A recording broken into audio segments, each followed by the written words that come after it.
యాదాద్రి భువనగిరి జిల్లాలోని యాదగిరిగుట్ట శ్రీ లక్ష్మీ నరసింహస్వామి ఆలయానికి భక్తులు పెద్ద సంఖ్యలో పోటెత్తారు. దీంతో భక్తులతో ఆలయ ప్రాంతాలు సందడిగా మారిపోయాయి. పరిసరాలు కిటకిటలాడాయి. ఉదయం శ్రీ స్వామివారి విష్ణు పుష్కరిణిలో స్నానం ఆచరించినటువంటి భక్తులు స్వామివారిని దర్శించుకున్నారు.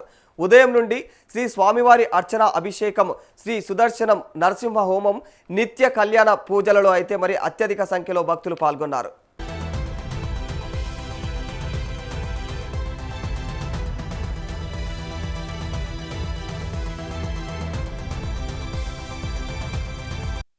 రాష్ట్ర నలుమూలల నుండి యాదాద్రికి వచ్చినటువంటి భక్తులతో ఆలయ ప్రాంగణమంతా కూడా నరసింహ నామంతో మార్మోగింది.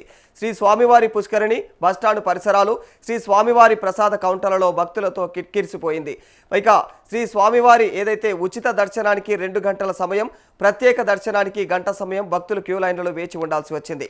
భక్తులకు పార్కింగ్ పరిసరాలలో, కొండపైన బస్టాండ్ ప్రాంతాలలో శ్రీ స్వామివారి దర్శనానికి ఎలాంటి ఇబ్బందులు లేకుండా ఆలయ అధికారులు ప్రత్యేక ఏర్పాట్లు చేశారు.